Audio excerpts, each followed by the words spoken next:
Painting board रखा था। D, क्या दिक्कत है? मुझे तो पेंटिंग की समझ नहीं है, ड्राइंग की बात नहीं है। मेरा पेट अजीब लग रहा है, भारी भारी सा। शायद आपने कुछ ज्यादा खा लिया होगा, मैंने मजाक में कहा। मेरा दिमाग उसकी बातों के साथ तालमेल नहीं बिठा पा रहा था। नहीं, यहाँ से खून भी निकल रहा है। इतना कहकर उसने अचानक अपनी स्कर्ट उठा दी। मैं तो एकदम सुन्न हो गया। मैंने अपनी आंखें ऊपर की तरफ कर ली। दाई, ये आपको पीरियड मासिक धर्म आया है। असल में लूजियाकी में कॉमन सेंस की कमी थी, इसलिए उसे कोई बड़ी बीमारी लग रही थी, पीरियड। पर मेरा कोई कजन रिश्तेदार तो अभी आने वाला नहीं था। उसकी समझ वाकई दुनिया से अलग थी। वो वाले रिश्तेदार नहीं, ये औरतों के साथ हर महीने होता है। मुझे लगने लगा था कि अब मैं भी पागल हो जाऊंगा। मैं एक लड़की को पीरियड के बारे में समझा रहा था। लूजियाकी ने बस खाली नजरों से सिर हिलाया। यूएल ने कहा था ये पैड इस्तेमाल करना है। हाँ, ये ठीक है, पर आपको यूएल डी के पास जाना चाहिए। मैं ये सब नहीं कर सकता। क्यों? यूएल के पास क्यों जाऊं? तुम बाकियों जैसे नहीं हो, या फिर तुम मुझे पसंद नहीं करते। मैं लाचार होकर खड़ा था। तभी कमरे के दरवाजे पर जोर जोर से खटखटाहट हुई। लू जाकी, दरवाजा खोलो। क्या वुकी तुम्हारे कमरे में है? लिन यूअर की आवाज में बहुत गुस्सा था। जाकी दी, जल्दी से इसे पहनिए। शुक्र है कि दरवाजा अंदर से बंद था। अगर लिन यूअर अचानक अंदर आ जाती और ये मंजर देखती तो वो अपने यांत्रिक रूप से भी ज्यादा खतरनाक हो जाती। मैंने सबसे पहले उसकी स्कर्ट वापस नीचे की। तुम लोग पक्का अंदर ही हो। अंदर से आवाज सुनकर लिन यूअर और भड़क गई। दाई, जल्दी कीजिए वरना देर हो जाएगी। पर लू जाकी ने मेरी बात नहीं मानी, बल्कि उसने मेरे सिर को पकड़कर नीचे की तरफ खींच लिया। अरे जाकी दी, ये क्या कर रही हैं? उसके शरीर की भीनी महक मेरे चारों तरफ थी। पसंद आया? उसने बड़ी मासूमियत से पूछा, जैसे उसे पता ही ना हो कि बाहर क्या तूफान खड़ा है। मैं पसीने से तरबतर हो चुका था। लू जाकी, दरवाजा खोलो वरना मैं सच में गुस्सा हो जाऊंगी। दरवाजे के बाहर लिन यूएर का शब्द जवाब दे रहा था। एक मिनट, मैं खोल रहा हूँ। मैं झटपट उसकी स्कर्ट से बाहर निकला, सब कुछ ठीक किया और दरवाजा खोला। लिन यूएर ठंडे चेहरे के साथ अंदर आई। पहले मुझे घूरा, फिर शक भरी नजरों से जाकी को देखा। तुम लोग यहाँ क्या कर रहे थे? कुछ नहीं दी, मैंने झूठ बोला, वरना वो यहीं फट जाती। हमने कोई बुरा काम नहीं कहा। मैं तो बस भाई से कह रही थी कि ये पैड लगाने में मेरी मत करें। लू जाकी ने बड़ी सादगी से वो पैड बाहर निकाल कर दिखा दिया। ये कोई बुरा काम नहीं है। तुम्हें सच में लड़के लड़की की मर्यादा का कुछ नहीं पता। लिन यूअर का चेहरा उतर गया। उसे अपनी इस बेवकूफ सहेली पर गुस्सा भी आ रहा था और शर्मिंदगी भी। तो वो की, क्या तुमने सच में मदद की? बिल्कुल नहीं, मैंने मना कर दिया था। मैंने घबराते हुए सफाई दी और बार बार जाकी को आंख मारी कि कुछ न बोले। भाई को पता चल गया था कि मैंने बदल लिया है, इसलिए बात आगे नहीं बढ़ी। मैं चाहता था कि वो चुप रहे, पर वो तो सब सच उगल रही थी। तुम पागल हो, सुबह मैंने खुद तुम्हें बदल कर दिया था। लिन यूएर अचानक रुकी। रुको, भाई को कैसे पता चला कि तुमने बदल लिया है? वो दाई ने खुद बताया था। आप गलत मत समझिए। उस वक्त मुझे सच में डर लग रहा था कि लिन यूएर अपना आपा खो देगी। मुझे लग रहा है तुम मुझसे कुछ छुपा रहे हो। बात को आगे बढ़ने से रोकने के लिए मैंने आगे बढ़कर उसका हाथ थाम लिया। यूअर दाई, वैसा कुछ नहीं है जैसा आप सोच रहे हैं। ठीक है, इस बार छोड़ रही हूँ। अगली बार कोई बुरा काम चोरी छिपे नहीं होना चाहिए। यूअर तो बहुत कंजूस हो। इतना कहकर लू जैकी वापस अपनी पेंटिंग के पास चली गई। उसने अपना मिशन हक बाय क्लोज कांटेक्ट पूरा कर लिया था और मन ही मन खुश थी। चलो भाई, अब खाना खाते हैं। मानना पड़ेगा, लिन यूअर के हाथ के खाने का स्वाद उसकी माँ जैसा ही लाजवाब था। आज सिर्फ हम तीन ही थे, क्योंकि लिंग डी ने कॉल किया था कि वो देर से आएंगी। खाना खाकर मैं सोने चला गया। जैसे ही मैं बिस्तर पर लेटने की तैयारी कर रहा था, दरवाजे पर दस्तक हुई। मैंने खोलकर देखा तो लिंग डी वहां खड़ी थी। उन्होंने गहरे लाल रंग की सिल्क नाइटी पहनी थी और उनके बाल खुले हुए थे, जो उन्हें और भी ज्यादा मैच्योर और अट्रैक्टिव बना रहे थे। लिंग डी, मैं बस सोने ही वाला था। तो क्या दीदी तुम्हारे साथ सो सकती है? उन्होंने बिस्तर पर बैठते हुए बड़ी नजाकत से पूछा। नहीं दीदी, मुझे लगता है मेरी नींद अचानक गायब हो गई है। अगर मैं उनके साथ सो गया तो आगे क्या होगा इसका अंदाजा लगाना मुश्किल नहीं था। अच्छा, नींद नहीं आ रही? तो फिर दीदी के पैरों की मालिश कर दो। इतना कहकर वो मेरे सामने ही बिस्तर पर लेट गई। मैं आज बहुत थक गई हूँ, मुझे सच में एक अच्छे मसाज की जरूरत है। मालिश, इसका मतलब मुझे उन्हें छूना होगा। यूडी से क्यों नहीं कहती? मैंने हिचकिचाते हुए पूछा। नहीं, मुझे सिर्फ तुमसे ही करवानी है। अब देर मत करो, जल्दी आओ। मैंने थूक गटका। इस वक्त वो वाकई बहुत कातिलाना लग रही थी। अगले दिन मैं अपनी आंखों के नीचे डार्क सर्कल्स लेकर उठा। कल रात लिंग दी की मालिश करना मेरे लिए किसी मीठे टॉर्चर से कम नहीं था। शुक्र है कि मालिश के बाद उन्होंने कोई और हरकत नहीं की, पर मेरी नींद तो उड़ ही चुकी थी। अगले कुछ दिन काफी शांत रहे। स्कूल में मैं बायू और चंग चांचू के साथ वक्त बिताता और घर पर कभी लू जाकी की मासूम शरारतें होती तो कभी माँ बेटी का दुलार। मुझे अपनी पावर्स इस्तेमाल करने की जरूरत नहीं पड़ी। आज फ्राइडे था और स्कूल आधा घंटा जल्दी खत्म हो गया। मैं अपनी तय जगह पर खड़ा था, पर वहां लिंग दी की माजराती कार कहीं नहीं दिख रही थी। मेरे पास फोन भी नहीं था, क्योंकि लिंग दी का मानना था कि फोन होने से दूसरी बुरी औरतें मुझसे कांटेक्ट करने की कोशिश करेंगी। फोन न होने से मैं किसी से बात नहीं कर पा रहा था, पर इसका नुकसान ये था कि अब मैं फंस गया था। पैदल ही चलते हैं, मैंने सोचा। घर यहाँ से बस 3 किलोमीटर दूर था, यानी आधे घंटे का रास्ता। हफ्ते भर आने जाने की वजह से मुझे रास्ता याद हो गया था। मैं एक पतली गली से निकलकर रेड लाइट वाले चौराहे पर पहुंचा ही था कि एक जानी पहचानी शख्सियत से सामना हुआ। वो चंद परिवार की इकलौती वारिस चेन सियो थी। मैंने उसके सिर पर लेबल्स देखे, rich Harris, highly guarded, loyalty Sikar. मैं उससे दूर रहना चाहता था क्योंकि हमारा कोई मेल नहीं था, पर उसने खुद बात शुरू की। नमस्ते ओकी छात्र, क्या तुम्हें याद है? मुझे यकीन नहीं हुआ कि चैन सियू मेरा नाम जानती है। आपको मेरा नाम कैसे पता? इससे पहले कि वो जवाब देती, वहां अचानक एक बिना नंबर प्लेट वाली वैन आकर रुकी। उसमें से 7-8 नकाबपोश गुंडे निकले और पलक झपकते ही हम दोनों को किडनैप करके ले गए। एक पुरानी खंडहर फैक्ट्री में मुझे और चैन सियू को रस्सियों से कुर्सियों पर बांध दिया गया था। इतने बड़े खतरे के बावजूद चैन सियू का चेहरा एकदम शांत था। क्या आपको डर नहीं लग रहा? मुझे इसकी आदत है। ऊंचे मुकाम पर होने के साथ ही खतरे भी आते हैं। वो शहर के सबसे बड़े खानदान से थी, इसलिए वो पत्थर की तरह सख्त और बेखौफ थी। वो की, तुम भी तो हवाई में नहीं लग रहे, क्योंकि मेरा और आपका मामला अलग है। मेरा कोई रईस बैकग्राउंड नहीं है। पर क्या तुमने गौर किया, इन लोगों ने अपने चेहरे नहीं छुपाए हैं। मुझे पिछली जिंदगी की खबरें याद आई। आमतौर पर किडनैपर्स अपनी पहचान छुपाते हैं, सिवाय तब जब उनका इरादा सामने वाले को जान से मारने, एनकाउंटर बाय मर्डर का हो। वो नहीं चाहते कि कोई गवाह बचे। ये कोई मामूली किडनैपिंग नहीं थी। अगर ये सिर्फ पैसों के लिए होती तो उसके परिवार के लिए कोई बड़ी बात नहीं थी, पर यहाँ इरादे कुछ और ही लग रहे थे। रसूख यहाँ काम नहीं आने वाला था। फिर भी चेन सियू बिल्कुल नहीं डरी, बल्कि वो मेरी तरफ देख रही थी जैसे मेरे चेहरे पर खौफ तलाश रही हो। हालात वाकई बुरे हैं, पर आपकी सिक्योरिटी में इतनी बड़ी चूक कैसे हुई? वो की, तुम वाकई मेरी तरह ही हो, अपनी जान की परवाह न करने वाले। मैं कुछ कहना चाहता था पर रुक गया। मैं देख सकता था कि उसे अपनी जान से कितना मोह कम था, शायद उसके अतीत की वजह से, पर मैं अपना हुक्म का इक्का भी नहीं दिखा सकता था। ये पावर्स एंड मौके पर ही इस्तेमाल करनी थी। मेरी सिक्योरिटी फेल क्यों हुई? साफ है, मुझे धोखा दिया गया है। ये गुंडे मेरे ही अपने बॉडीगार्ड्स हैं। चंजी, आपकी जिंदगी भी कितनी मुश्किल है। मुझे अपनी वजह से उसे खतरे में देखकर बुरा लग रहा था, पर उसने उल्टा मुझे ही सांत्वना दी। तभी किडनैपर्स का बॉस अंदर आया। माफी चाहते हैं मिस, हम तो बस ऑर्डर्स फॉलो कर रहे हैं। उस हट्टे कट्टे आदमी ने चंद सीओ के सामने सिर झुकाया। मुझे अंदाजा लगाने दो, ये मेरे उस निकम्मे भाई की चाल है ना? आप एकदम सही कह रही हैं मिस। हम हमेशा से बड़े साहब के वफादार रहे हैं। चैन सीयू पहली बार हंसी, पर वो एक कड़वी हंसी थी। हम तो बस मोहरे हैं, हमें ऊपर का हुक्म मानना पड़ता है। गुंडे ने एक नकली माफी मांगी। उसे पता था कि चैन सीयू एक अच्छी मालिक रही है, पर हालात मजबूर कर देते हैं। क्या तुम इसे वो की छोड़ सकते हो? इसका इस जंग से कोई लेना देना नहीं है। माफी चाहते हैं, बड़े साहब का हुक्म है कि इसे एक एक्सीडेंट दिखाना है, और ये लड़का बलि का बकरा बनने के लिए सबसे सही है। ये पूरी किडनैपिंग एक सोची समझी साजिश थी, ताकि सारा इल्जाम एक अजनबी पर मर दिया जाए। मैं समझ गया कि चैन सीयू से मिलते ही मैं एक गहरे और खूनी दलदल में उतर चुका हूँ। किस्मत को दोष दो भाई, आज तुम्हारा दिन नहीं है, गुंडे ने सपाट आवाज में कहा। असल में तुम लोग एक बहुत बड़ी गलती कर रहे हो, मैंने उसकी बात करी। क्या? गुंडे का दिल अचानक धड़का। उसने दोबारा मुझे गौर से देखा। चैन जी का मुझसे मिलना उनकी खुशकिस्मती है, पर मुझे चुनना तुम्हारी सबसे बड़ी गलती है। चालाकी मत करो, तुम बच नहीं सकते। गुंडे को एक अनजाना डर सताने लगा। इतने उग्र क्यों हो रहे हो? शायद तुम अपना हुक्म भूल चुके हो और अब बस हमें आजाद करना चाहते हो। इतना कहकर मैंने हिप्नोसिस शुरू किया।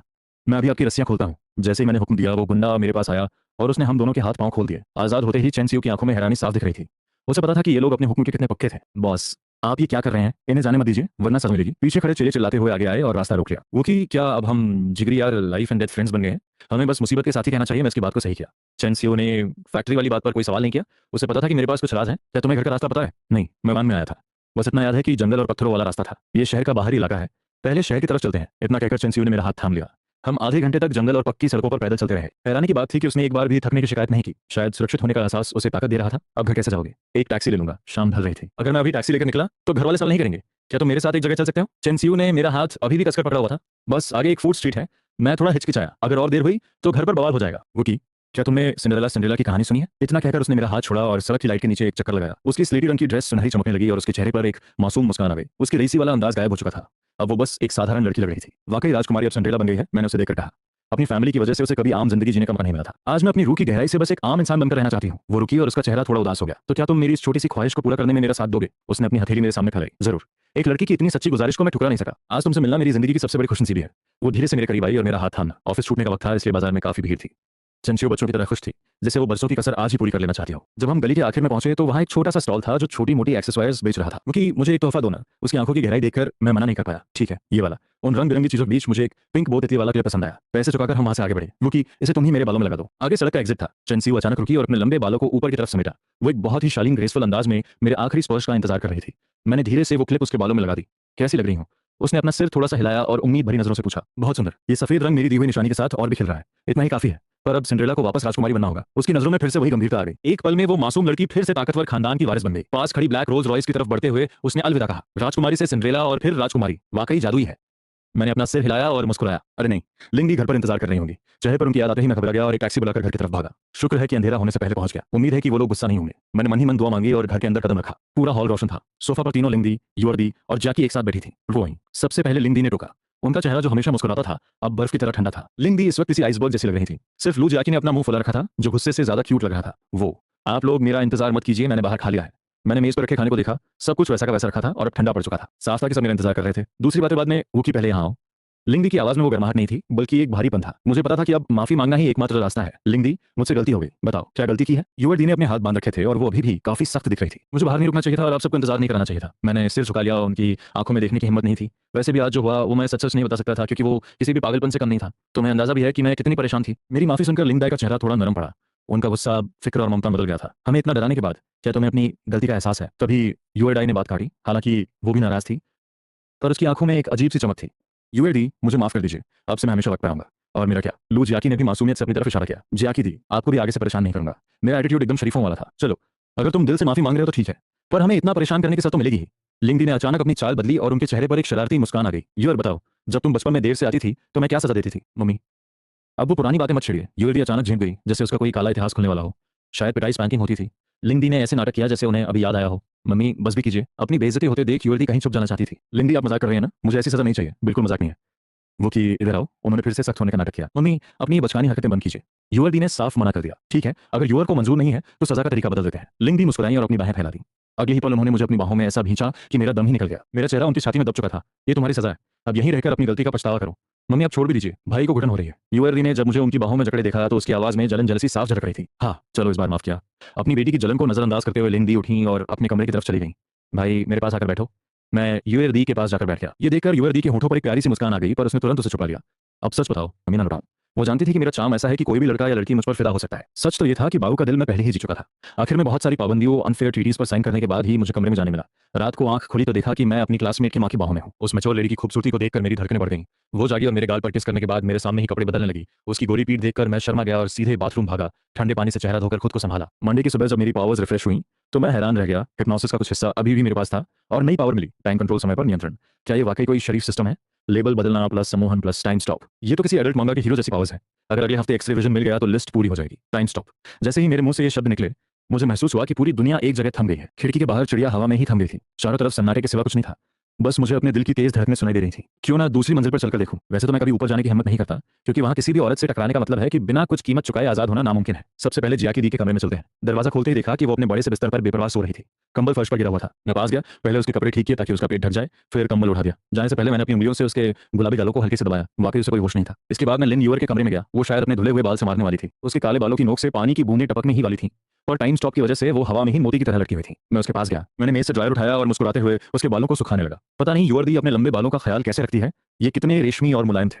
मैं पहली बार किसी लड़की के बाल संवार रहा था, इसलिए मेरे हाथ बहुत संभाल कर चल रहे थे। कुछ मिनटों बाद जब उसके बाल एकदम चमकने लगे तब मैं दबे पांव कमरे से बाहर निकल आया। अभी पावर खत्म नहीं हुई थी तो सोचा लिंग दे के कमरे का भी चक्कर लगा लूं। और जैसे ही दरवाजा खोला मैंने तुरंत बंद कर दिया। बुरी बात, बुरी बात। मैंने मन ही मन खुद को रोका और तेज से नीचे की तरफ भागा। शुक्र है टाइम स्टॉप था, वरना अगर लिंग दाई को पता चलता कि मैंने क्या देख लिया है तो वो मुझे कमरे से बाहर आने का मौका ही नहीं देती। अपने कमरे में आकर मैंने हिसाब लगाया कि ये पावर 10 मिनट तक रहती है। उन थमे हुए पलों को याद करके मुझे हंसी आ गई। ये बड़ी बाद में कितनी हैरान होगी। अभी एक बार और टाइम स्टॉप करने का मौका बचा था, जो मैंने स्कूल के लिए बचा कर रखा। जैसे ही स्कूल पहुंचा किसी ने मेरे कंधे पर हाथ रखा। मुड़कर देखा तो चेन शियू थी। शियू छात्र, गुड मॉर्निंग। पर मेरी बात अधूरी ही रह गई क्योंकि उसने मेरा मुंह दबा दिया।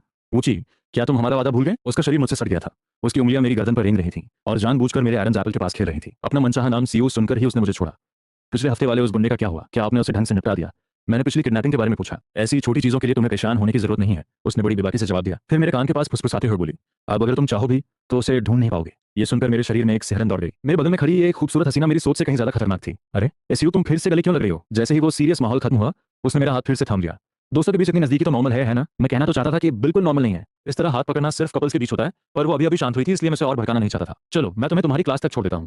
मैंने बीच का रास्ता निकाला ताकि वो चैन के अंशु से न टकरा जाए और कोई हंगामा ना हो। वो ची, शायद तुम्हें गलतफहमी हुई है। चेन सीयू ने मुड़कर मेरी तरफ देखा और उसके होठों पर एक प्यारी सी मुस्कान आ गई। अब मैं पुरानी क्लास में नहीं हूँ। क्या तुम तुम मेरी ही क्लास में तो नहीं आ रही? मेरे दिल में एक बुरा सा ख्याल आया। मैं सन्न रह गया और मन ही मन डरने लगा। बधाई हो, तुम्हारा अंदाजा सही है। इनाम के तौर पर तुम मेरे बेंच पार्टनर बन गए। जब हम दोनों एक साथ क्लास के दरवाजे पे पहुंचे तो पूरी क्लास में सन्नाटा छा गया।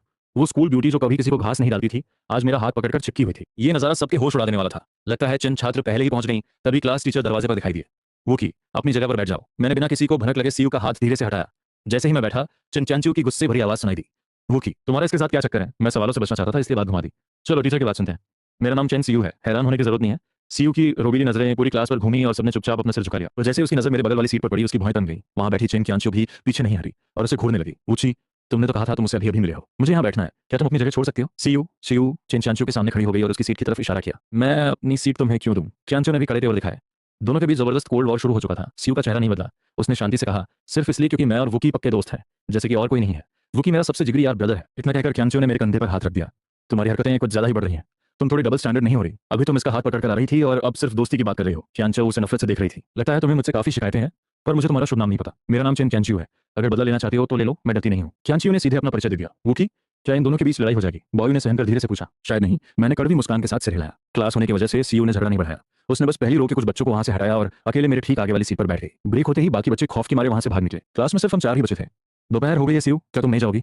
इन दोनों की वजह से मेरा दम घुट रहा था। मुझे कम से कम एक को तो वहां से भेजना ही था, वरना ये दुश्मनी किसी बड़े धमाके में बदल जाती। चेन चियांचू अपनी जगह से हिलने को तैयार नहीं थी, इसलिए मैंने सीयू को मनाने की कोशिश की। वो की, क्या तुम मुझे कहीं ले जाना चाहते हो? सीयू की आंखें चमक उठी, जैसे उसने मेरा इशारा बिल्कुल नहीं समझा हो। वो की सिर्फ हमारे साथ रहेगा, वो कहीं नहीं जाएगा। चियांचू ने तनकर बैठते हुए कहा और दुश्मनी भरी नजरों से सीयू को देखा। वो धीरे धीरे मेरे और करीब खिसकने लगी। चैन छात्र, एक दोस्त के नाते क्या तुम अपनी सीमा पार नहीं कर रही हो? जैसे ही हमारे कंधे टकराने वाले थे सीयू का चेहरा काला पड़ने लगा। तुम्हें क्या? ये मेरे और वुकी के बीच की बात है। चांचू ने उसे पूरी तरह इग्नोर करते हुए अपनी हरकतें जारी रखी। तो वुकी, तुम्हें क्या लगता है? दोनों की आंखों में एक दूसरे को खत्म करने वाला गुस्सा साफ था और उन्होंने गेंद फिर से मेरे पाले में डाल दी। ये इधर कुआं उधर खाई वाली फीलिंग कैसी थी? अभी तो हमारा रिश्ता इतना गहरा भी नहीं हुआ था कि ये नौबत आए। इस खींचतान के बीच मैंने अपना ब्रह्मास्त्र चलाया, टाइम स्टॉप। अगर मैं वक्त नहीं रोकता तो ये दोनों पक्का एक दूसरे के बाल नोच लेती। स्कूल के मैदान में चंसियू मुझ पर झुककर मेरा हाथ ऐसे पकड़े हुए थी जैसे कोई हथकड़ी हो। मेरे वहां से निकलने के बाद दोनों लड़कियां अलग अलग रास्तों पर चली गईं, पर सीयू तो जादुई रूप से फिर से मेरे सामने खड़ी थी। सीयू, क्या तुम अब शांत हो? तुम्हें क्यों लगा कि मैं गुस्सा हूं? उसकी मुस्कान तो थी, पर वो तूफान से पहले वाली शांति जैसी लग रही थी। क्योंकि मैं तुम्हें वहां छोड़कर भाग आया था। तुम्हारे भागने से मैं खुश हूं। क्यों? मैंने हैरानी से पूछा। क्योंकि अगर तुम नहीं भागते तो हमें अकेले वक्त बिताने का मौका कैसे मिलता? पर अगर तुम्हें माफी चाहिए तो तुम्हें मेरे साथ एक खास जगह चलना होगा। इतना कहकर वो मुझे खींच कर ले गई। सीयू, हम कहाँ जा रहे हैं? हर कार है, पूछो मत, बस गाड़ी में बैठो। सामने वही आलीशान ब्लैक रोल्स रॉयस खड़ी थी। पिछली सीट पर बैठते ही सीयू भी मेरे बिल्कुल करीब आकर बैठ गई। सीयू, क्या तुम थोड़ा उधर हो सकते हो? जगह काफी थी, पर वो मुझसे चिपकी हुई थी। नहीं, मेरी गाड़ी में सब मेरी मर्जी से होगा। उसका रुतबा फिर से लौटने लगा था। जैसे ही कार चली, मुझे अपनी जांघों पर भारीपन महसूस हुआ। सीयू, तुम। उसने अपनी आंखें बंद की और अपना सिर मेरी गोद में रख दिया। जब लड़की लेटी हो तो बोलना नहीं चाहिए। उसकी बड़ी बड़ी आंखें सीधे मुझे निहार रही थी। पर तुम ऐसे गिर सकती हो। मुझे यकीन है कि तुम मुझे गिरने से पहले थाम लोगे। उसे रत्ती भर भी फिक्र नहीं थी, बल्कि उसने और आरामदायक पोजीशन बना ली। ठीक है, लेटी रहो। उसका भरोसा इस हद तक था कि मैं कुछ नहीं कह पाया। कम से कम लिंडी की हरकतों से तो ये तकिया बनना ज्यादा आसान था। बिना उस रोबीले अंदाज के वो शांत सोती हुई सीयू और भी ज्यादा अट्रैक्टिव लग रही थी। कार चलती रही और अंदर सन्नाटा छाया रहा। उस माहौल में मैंने भी पीछे की तरफ सिर टिकाया और आराम से सो गया। मुझे नहीं पता था कि मेरे सोते ही सीयू ने अपनी आंखें खोल ली थी। सो जाओ, तुम्हारे सोने के बाद ही तो मैं अपनी मनमानी कर सकती हूँ। एक कोमल आवाज मेरे कानों में गूंजी और मैं नींद के आगोश में था। पता नहीं कितनी देर सोया, पर सपने में मुझे बहुत ही कोमल एहसास हो रहे थे। सपने में कुछ मेरे बहुत करीब था, पर साफ नहीं दिख रहा था।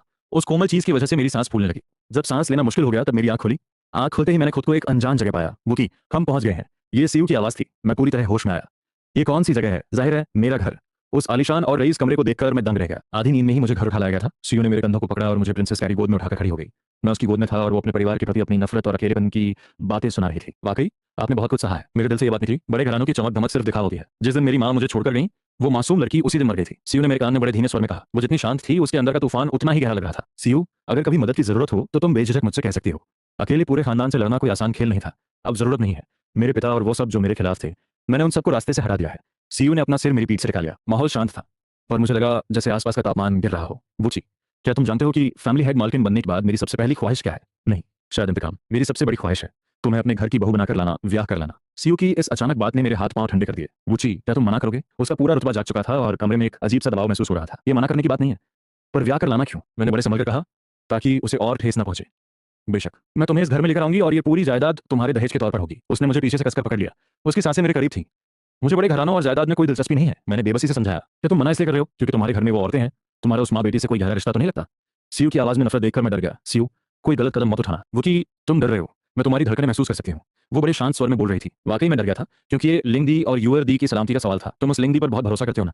ये भरोसा नहीं, एहसान है। मैं अंदर से टूट रहा था, पर सीयू उतनी ही रिलैक्स होती जा रही थी। कैसा एहसान? क्या तुम उसके दामाद बनना चाहते हो या उसके पति? वो मेरे परिवार जैसी हैं, मैं ऐसा कभी सोच भी नहीं सकता। अब पूरी कमान सीयू के हाथ में थी और मैं बस सफाई दे रहा था। मैं तुम पे यकीन करती हूँ, पर उनके इरादे तुम्हारे लिए नेक नहीं है। सीयू के हाथ मेरी गर्दन के चारों तरफ रेंगने लगे। अगर उन्हें कुछ भी हुआ तो मैं तुम्हें कभी माफ नहीं करूंगा। इस बार मेरा लहजा बहुत सख्त था। मुझे उसकी घबराहट महसूस हुई। पूछी, तुम उन औरतों के लिए मुझे धमकी दे रहे हो? तो फिर मैं, मेरे लिए तुम्हारे दिल में क्या जगह है? सीयू की आवाज कांपने लगी। सीयू, तुम बहुत अच्छी हो और हम मौत के साथ ही जिगरी दोस्त हैं, है ना? पर तुम जानते हो मैं सिर्फ दोस्त बनकर खुश नहीं रहने वाली। सीयू का हमला इतना तेज था कि मैं निरुत्तर हो गया। क्या हम तुम्हारे परिवार से बढ़कर नहीं हूं? जवाब दो। उसने एक ऐसा सवाल किया जिसका जवाब देना नामुमकिन था। वो मुझे सबसे पहले मिले थे। इससे पहले कि मैं अपनी बात पूरी करता, उसने मुझे रोक दिया और पीछे हट गई। मैंने मुड़कर देखा। सीयू के चेहरे पर एक ठंडी मुस्कान थी। लगता है पहले आने वालों को फायदा मिल गया। मैंने उसके लेबल्स में बदलाव देखा। यानदेरे, पोसेसिव, एक्स कुल्हाड़ी। मैं बुरी तरह डर गया था। इस युद्ध की घोषणा के बाद मुझे लगा कि मेरी शांत जिंदगी अब खत्म हो चुकी है। अच्छी खबर यह थी कि वो मेरे परिवार को नुकसान नहीं पहुंचाएगी, पर बुरी खबर यह कि सीयू अब लिंगदी और मेरे आसपास की हर लड़की के खिलाफ जंग छेड़ने वाली है। आंख खुली तो देखा कि मैं अपनी क्लासमेट की मां की बाहों में हूं। उस मिर्चा सुंदरी को देखकर मेरा फिर से वही हाल हुआ। वो जागी, मुझे चूमा और मेरे सामने ही कपड़े बदलने लगी। उसकी पीठ की वो चमक। खैर, स्कूल वापस लौटते समय मैं क्लास में नहीं गया। मैंने बाहर जाने का नाटक किया और देखा कि लिंगदी कार लेकर खड़ी थी। कार में बैठते ही उनकी खुशी साफ दिख रही थी। उन्हें मुझे लेने आना बहुत पसंद था। वो की, क्या हुआ? तुम्हारी तबीयत तो ठीक है? उन्होंने मेरी बेचैनी भाप ली और पास आने लगी। नहीं, कुछ नहीं। मैं जितना छुपा रहा था उतना ही अजीब लग रहा था। पक्का कुछ बुरा हुआ है। तुम मुझसे कतरा रहे हो। लिंगदी की भौहें तन गईं और उनकी नजरें मुझ पर गड़ गईं। वाकई कुछ नहीं है, मैं कमरे में जा रहा हूं, तुम मुझसे भाग रहे हो। पक्का मुझसे भाग रहे हो। लिंगदी का असली स्वभाव बाहर आने लगा। उन्होंने मेरी कलाई कसकर पकड़ ली। मैं भाग नहीं रहा दीदी, प्लीज हाथ छोड़िए। मैं जितना बोलता उतना ही फंसता जा रहा था। मैं बस कमरे में जाकर ये सोचना चाहता था कि आगे क्या करना है। तभी घर की घंटी बजी। पूछी, तुम यहीं रुको, मैं देखकर आती हूँ। लिंगदी ने मुझे वहीं रुकने का हुक्म दिया। कहीं भागना मत। नहीं दीदी, मैं यहीं हूँ। मैंने अपना हाथ छुड़ाया और गहरी सांस ली। मैं चाहता तो कमरे में जा सकता था, पर लिंगदी के पास मास्टर की दूसरी चाबी थी, इसलिए चुपचाप वहीं इंतजार करने लगा। पर जब वो वापस आई तो उनके पीछे दो लड़कियां थीं और लिंगदी का चेहरा गुस्से से काला पड़ चुका था। वो की, गुड आफ्टरनून। आने वाले और कोई नहीं, बाओयू और चेन चंचियो थे। मैंने सपने में भी नहीं सोचा था कि मेरे ये क्लासमेट्स मेरे घर पहुंच जाएंगे। लड़कियों को घर पर देखकर लिंगदी का पारा सातवें आसमान पर था। वो की, क्या तुम इनका परिचय नहीं दोगे? ये कह रही हैं कि ये तुमसे मिलने आई हैं। लिंगदी की आवाज में भयंकर जलन जलसी थी। मैंने तो कहा था कि स्कूल में मेरी कोई लड़की दोस्त नहीं है, और आज दोपहर में ही ये धमाका हो गया। दीदी, ये क्यांशियो है, ये सब मेरे साथ पढ़ते हैं। बायू पीछे दुबक गया, पर चैन च्यांशियो ने बड़े कॉन्फिडेंस के साथ अपनी बात रखी। हैशटैग घर में घमासान, आंटी का वार और दीदी का पलटवार। आंटी नमस्ते, हम स्कूल में वुकी के सबसे करीबी दोस्त हैं। चैन च्यांशियो के होठों पर एक शरारती मुस्कान थी। साफ था कि उसने जानबूझकर आंटी कहकर आग लगाई है। ये सुनते ही लिंग युए एक पल के लिए सन्न रही।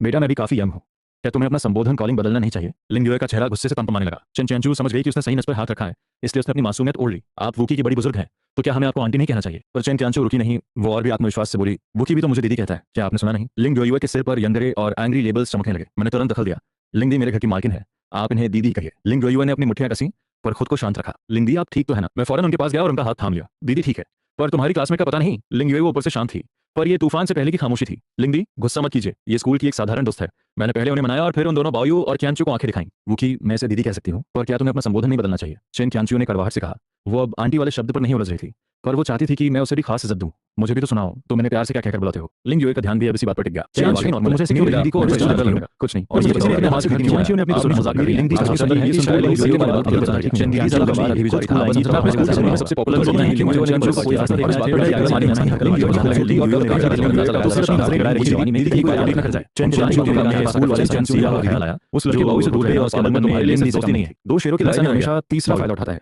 वो तो लड़का तय चल गया था कि वो तमाशा देखेगी। और एन मौके पर पूरी बहस में चुपचाप पीछे खड़ा था। उसने तो कुछ किया भी नहीं। वुकी, तुम्हें अपनी चाम का अंदाजा नहीं है। आजकल के लड़के भी खतरे से खाली नहीं है। लिंग युए की आंखें चमक रही थीं।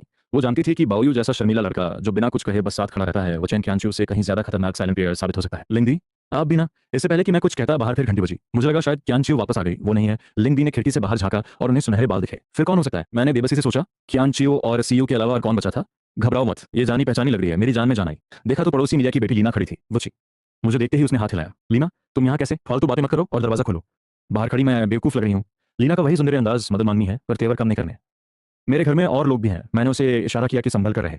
वो फौरन समझ गई। आंटी नमस्ते, मैं वुकी की क्लासमेट हूँ, बस मिलने आई थी। चिन चेंचू के मुकाबले लीना काफी तमीज से पेश आई। आंटी किसे कह रही हो? दीदी बुलाओ। लीना की पलकें झपकी, उसे लिंग दी में अपनी माँ की छवि नजर आई। नमस्ते दीदी। उसने बिना बहस किए हार मान ली और घर के अंदर घुस गई। मैंने तुम्हें कहीं देखा है? लिंग दी का शक अभी खत्म नहीं हुआ था। दीदी मैं पड़ोस में ही रहती हूँ। ओह, तो तुम उस मिलिया की बेटी हो। लिंग दी को याद आ गया। लीना, तुम अचानक यहाँ कैसे? दोस्त से मिलने आई होगी, तुम खुश तो नहीं लग रहे। इतना कहकर वो मेरे और करीब खिसक आई। तुम तो बस साधारण क्लासमेट हो ना, तो इतना चिपक क्यों रही हो? लिंग दी ने उसे टोक दिया। तुम बैठो, मैं फल लेकर आती हूँ। जाते जाते उन्होंने मुझे वार्निंग दी, दूरी बनाए रखा वुकी, वरना मुझे कुछ और हथियार लेकर बाहर आना पड़ेगा। मैं पसीने पसीने हो गया। जी दीदी, समझ गया। वुकी, तुम तो डरपोक निकले। लिंग दी के किचन में जाते ही लीना अपने असली रूप में आ गई। जैसे ही वो मेरी तरफ बढ़ी, मैंने उसे रोका, दूर रहो लीना। तभी एक और आवाज आई, भाई ये कौन है? यूएडी वापस आ गई थी। मेरा सिर फटने लगा। अभी माँ को संभाला ही था कि अब बेटी भी आ गई। लिन यूएड की नजरें सीधे लीना पर गई थी। अभी तक बताया नहीं ये अंदर कैसे आई। वो अपने लंबे पैरों से चलती हुई दबाव बनाने लगी। यूएडी, ये लीना है, पड़ोसियों की बेटी। मैंने फिर वही रटा रटाया इंट्रो दिया। तो तुम मिलिया आंटी की बेटी हो? बिल्कुल अपनी माँ पर गई हो। यूएडी और लिंग दी का रिएक्शन एकदम सेम था। वो कि क्या ये तुम्हारी बड़ी दीदी है? लीना को यूएडी के सामने अपनी प्रेजेंस कम लगने लगी। लीना बहन, तुम हमारे घर में क्या कर रही हो? लिन यूर ने सीधे मेरी बगल वाली सीट पर कब्जा कर लिया। लीना की भौएं तन गई, क्योंकि वो वहां बैठना चाहती थी। मैं वूकी की क्लासमेट और पड़ोसी हूँ, मिलना तो बनता ही है। वो लिंग दी के सामने तो शरीफ थी, पर लिन यूअर को वो अपनी दुश्मन मानने लगी थी। अगर तुम भाई से दूर रहो तो मिलना बनता है। लिन यूअर ने ठंडे स्वर में उसे बीच से काट दिया। मैं तो नहीं रहूंगी। लीना का भी पारा चढ़ गया और वो वहीं डटी रही। भाई इसे छोड़ो। इतना कहकर लिन यूअर ने लीना के सामने ही मेरा हाथ कसकर पकड़ लिया। लीना का दिल जलने लगा। ये बाहरी औरत इतनी आसानी से इसे कैसे छू सकती है? इसे खड़ा रहना है तो खड़ी रहे, देखने दो इसे। लिन यूअर ने नफरत से कहा। यूएडी ने मेरा हाथ थामे रखा और मेरे और करीब झुक गई। लीना के सामने वो जानबूझकर बहुत ज्यादा क्लोज हो रही थी। ये बहुत ज्यादा हो रहा है। लीना चिल्लाई। इसमें क्या ज्यादा है? ये मेरा भाई है, तुम जैसे बाहरी लोगों के लिए नहीं। लिन यूअर ने उसे घूरते हुए जवाब दिया। तुम दोनों भाई बहन हो, सच में तुम्हें